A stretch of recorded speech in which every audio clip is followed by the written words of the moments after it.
Welcome to Yury Experience, and today I want to talk to you about how to debate in vaccination field.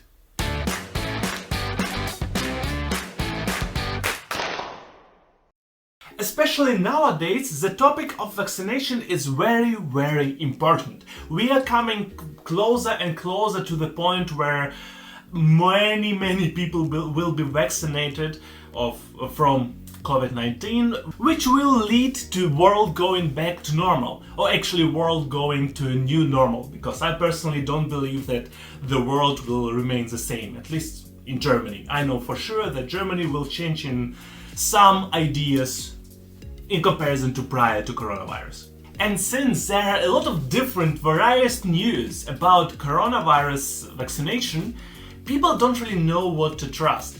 And that's actually not the reason why I decided to discuss this topic, but partially the reason why I decided to talk about how to discuss stuff in vaccination field. I will cover a couple of opinions of both sides, and also I will cover a couple of statistics. I will majorly show them because I don't know them by heart, but I think it will be more than enough. Let's go. But obviously, prior to going into the topic, I have to tell you that this is Yury Experience and I'm Yury. Here I share my various experiences about different topics, and today, for example, about vaccinations. I do 2 videos per week.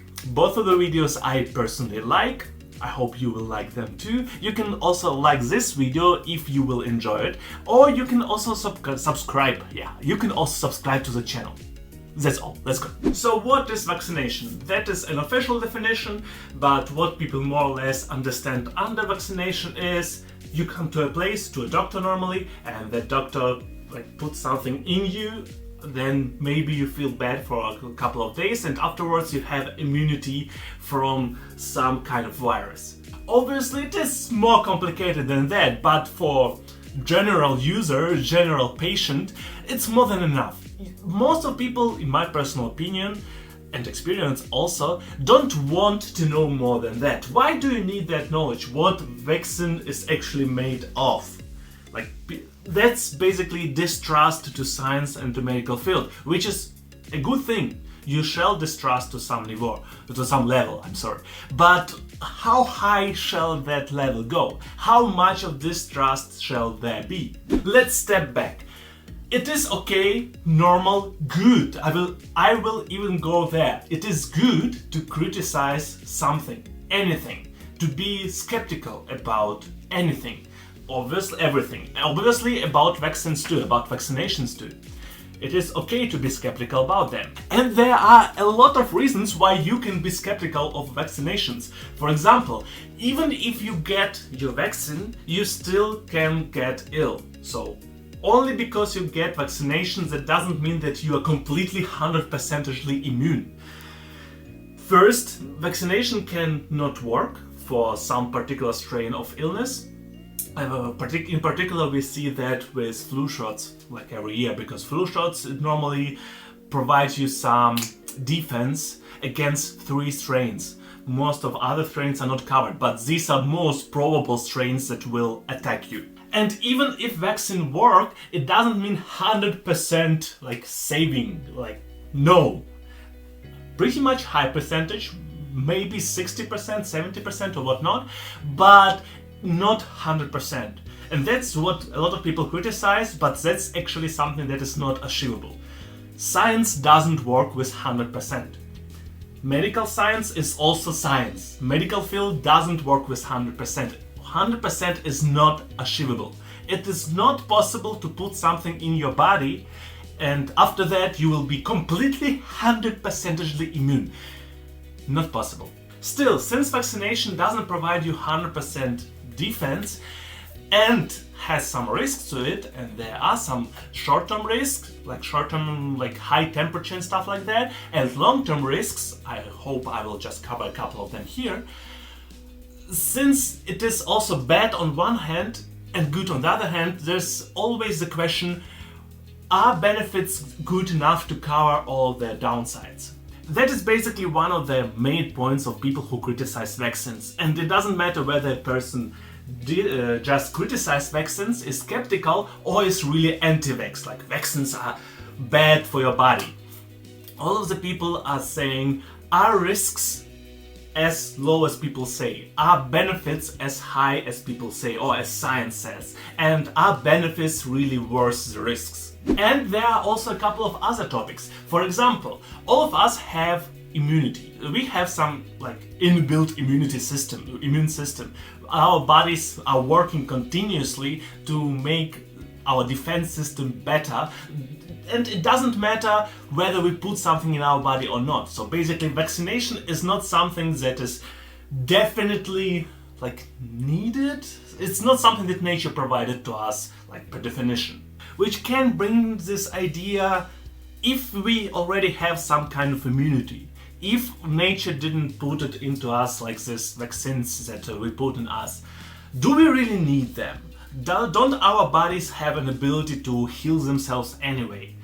And here I would say one sentence right now and a couple of sentences later. And the sentence that I will say right now is, medicine doesn't heal bodies. Like any kind of medicine, also antibiotics, different syrups, doesn't matter what, it doesn't heal your body. It helps your body to heal itself. That's how it works. At the end of the day, our bodies do all the work. Everything that we put in helps our bodies. And vaccinations are no different. Vaccinations help our bodies. But also a couple of things I will cover a bit later. The last point of critique that I will cover today, I'm sure there are more, you can write them down below. For example, there this people go autistic because of vaccines, but this point was disproven many years ago, but people still use this point, although it was disproven. But let's go away from points that are not really true. Let's go back to the point that is actually true. In some of the vaccines I used human genes, like animal genes, sometimes animal products, but also human genes. I think there were 2 vaccines. I will try to find the names of them and write them down here, which use human genes. One of them is actually possible to produce artificially without human gene, and I think Japan has the technology for that, but the other one is currently only made with help of human gene. Where does this human gene comes from? Or this human gene. This is a clone basically of human genes that were gathered in late 20th century, if I'm not mistaken, from human childs, or human what comes prior to child, embryos, after abortion. It was completely legal. It was signed from mother that it was legal on all the sides, and basically what we are using right now, or what medicine uses right now, what we are using right now, are copies of genes or clones of genes that were gathered at that point. And also not from each possible embryo. There was basically one embryo which had somehow magically, because science is magic from time to time, magically this gene was perfect for the purpose, and that helped people to get vaccinated, that helped people to develop immunity against particular kind of virus. But obviously we are using clones of human parts. How much embryo is a human and whatnot is a different discussion, but still it is human genes. And basically we are using them. And that is a point of critics for some people, especially vegan community, because that's animal product. Humans are animals. I personally, and I will cover just that only here because there's nothing to disprove here, that is a fact. I personally don't think it is a big deal, because I personally wouldn't care what happens with my body after I died. And and abortion during that time, that was everything covered legally. So please don't come with morals from nowadays to that time and that situation. It was completely legal from the perspective of that time, and also ethically okay, at least. So in my personal opinion, that shall not be a big deal, but I do kind of understand why for some people it is a deal. Still, according to major sources, scientific sources, benefits outweigh the risks. Yes, there are some risks, and I will not be here standing and denying that there are risks. There are no risks. There are risks, and there are like some neurological influences that can be happening because of vaccines, but benefits of vaccination, especially on a global scale, are way higher than risks. The reason for that being, first, the reducing of probability of you gaining the illness. So if the vaccination was done right, you cannot get ill from vaccine. And normally these vaccines are checked during production. Depending on the country, each individual vial is checked, or like one vial per package. And it depends on the country, you can look it up for your individual country. So basically afterwards your body does develop immunity, at least for some time, against the virus that was in this vaccine. And that reduces the probability of you getting ill. And that is like the first point. And this is a good thing. It is basically the whole target of medicine in that direction, is to reduce the probability that you will get ill anyway. Like being proactive than reactive. That is like the whole idea. Other reason why vaccination benefits are really good and why they outweigh the risks is the lowering of probability of bad illness. So basically, depending on your body, on your immune system, on the fact whether you got vaccinated or not, your body will respond to the illness differently. And if you get ill with something that is caused with a virus, there are basically little to no medications against it. There are no medications against like most of virus illnesses. Basically, COVID is a perfect example. We have no medication against COVID that works. We have just some medications that kind of helps, and we have vaccines that prevent them. It is better not to get ill at all, if anyway. But yes, if you get ill, there is no medication. And depending on your like history prior to now, your body will deal differently with the illness. And if you were vaccinated, there's a lot of evidence that shows that your body will not get ill like really badly. There will be lower probability of long-term problems like lung problems, heart system, like blood system problems, heart problems, and lower probability of death. And since most of the illnesses that are like covered by childhood vaccinations are not deadly, people think, okay, like I will not get vaccinated, then even if I will get ill, I will not die. But there is a really high probability of long-term effects, like long-term bad effects on your health, if you will get ill with like this measles stuff and everything else that happens in the childhood. So yes, I would recommend you to still vaccinate yourself against it, because you will probably, there's like really low probability of you dying. But if you will get ill, there's really high probability of you having like long-term problems. Like the probability is really high, and it is very strongly reduced if you were vaccinated. Second to last point is elimination of the disease. If a lot of people are getting vaccinated, the probability of this virus spreading goes lower. The reason for that being less people are getting ill, that is why less people spreading the virus. But if people don't get vaccinated, virus comes back, and since there's almost always some incubation period for the virus, people can spread the virus without knowing it. And yeah, basically that's the reason why a couple of illnesses that are caused by viruses and which are preventable thanks to vaccines are reappearing again. Like they didn't happen they stopped 100 years ago when everybody was vaccinated, and now when people stop vaccinating, these illnesses come back. And yeah, that's not a good thing, because that actually increases the risk for all of us. Even if you are vaccinated, you still don't want to get ill, because the risk of being dead after disease or illness, I'm not sure actually what word is correct. You can write in the comments if you know which one is correct. But anyway, if you get ill, there is a probability always to die from it, and there is always probability to get long-term problems because of it. And the last point, which I'm surprised that I need to cover, but somehow it is, group responsibility. There are people who have immunity deficiency, so immune deficiency. So their immune system, their own like body immune system, is weak. and they cannot be vaccinated because their immune system will not respond to that properly.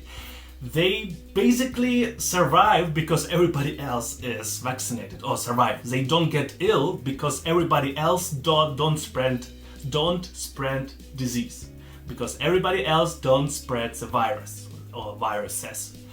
And the less people are vaccinated, the more people will be spreading the virus, and there is a high probability for these people who can't do anything actively to die, to get ill, to get long-term problems, and that is not a good thing in my personal opinion. Now let's go a little bit in this whole conspiracy theory and anti-vax theory field, and there we are talking about this idea that big pharma, there's like big pharma, a lot of big companies, medical companies, that work with each other in order to like make people ill and then like make vaccines in order to cure people.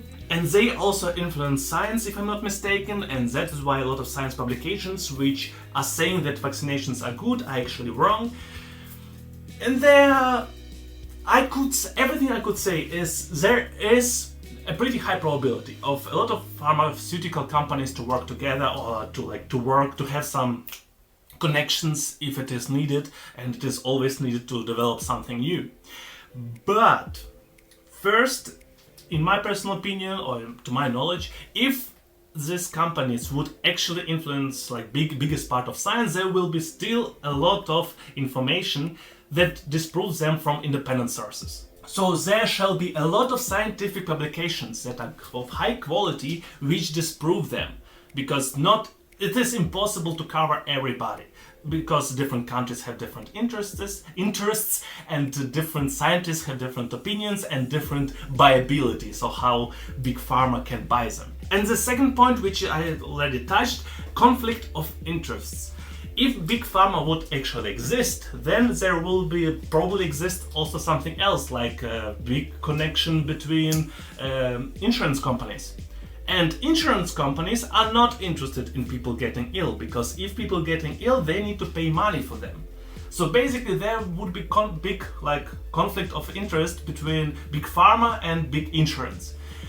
And that's a little bit too big of a stretch in my personal opinion. Like to say this exists and this doesn't exist and they don't fight with each other, like going full mobbing edition. I don't know. I think it is not really probable. And don't get me wrong, companies do earn money thanks to vaccinations. Some doctors maybe also earn money thanks to vaccinations. I'm not sure how it works, because that's why I will not say for sure. But only because something or somebody or what else earns money out of you or out of something, it doesn't mean that this company, somebody is bad per definition. A baker also earns money because you want to eat bread. A baker doesn't give you money for free.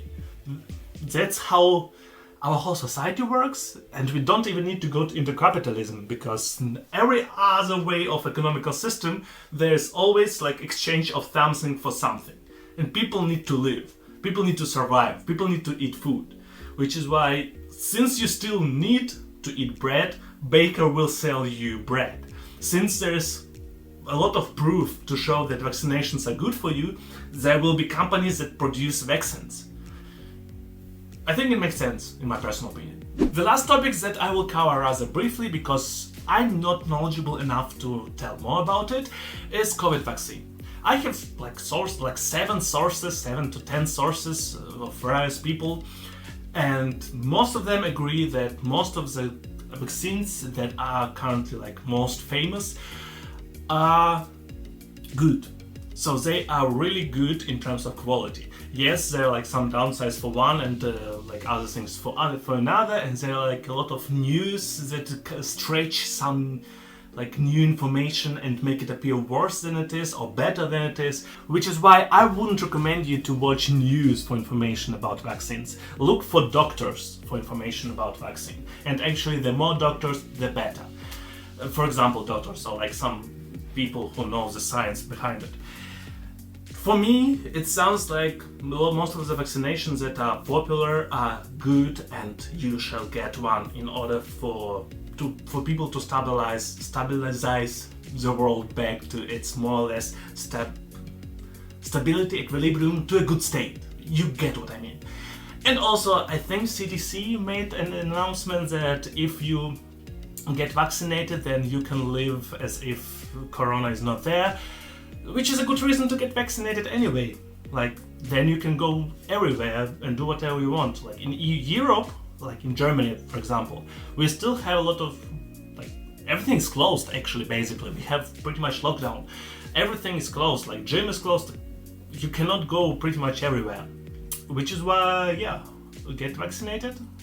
In my personal opinion, you can educate yourself, you can watch your also different sources, but please different sources, not only one source, you know? Like, I know these people who like reading only one source are like, ooh. In the end, I will say my personal opinion about vaccination overall, and I think vaccination is good. I think that vaccination proved itself to be very useful for people and to keep people healthy and keep people not dying. I think that's a way to call it.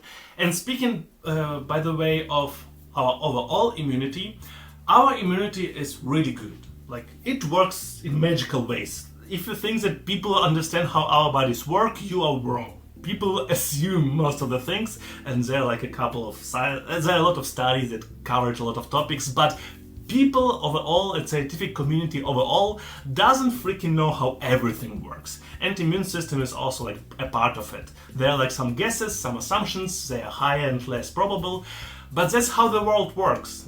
We don't have definite answers for anything. And coming back to the topic of immunity, our immunity is really good. But our immunity cannot solve all the problems, cannot defend ourselves from all the possible attackers, all the possible viruses, bacteria, and whatnot. That is why we need to help our immunity. So, vaccination doesn't mean that you shall not lead a healthy lifestyle. You shall do it. So, like, healthy lifestyle is the most important point in all of that. Like, vaccination comes second. Healthy lifestyle is way more important. Sport, food, sleep, like stuff like that. But vaccination is something that will help you, like, to add cherry on top, to make the probability of you getting really bad in the diseases or like illnesses lower. There are a lot of people who died from flu or from COVID who are healthy, who are in perfect health condition, but it doesn't defend you from everything. It doesn't matter how healthy you are, there is always a probability to get ill or to get some disease and like to get something from something. Even if you are vaccinated, there is always a probability to get ill. But if you are vaccinated, the probability is lower, and the probability to be dead afterwards is also lower, or the probability of having heart or lung problems afterwards is lower. And in my personal opinion, it is worth it. Whether it is worth it for you, do your own research. There's enough information out there. It's not really difficult to find. But the one thing that I will ask you to do, more than one source, more than two sources, as always. You know me, like, read a lot of sources. The more sources, the better. But yeah, that's pretty much it. I hope you enjoyed the video. If you did, please drop a like and also subscribe. But except for that, I see you on Thursday. Have a great week.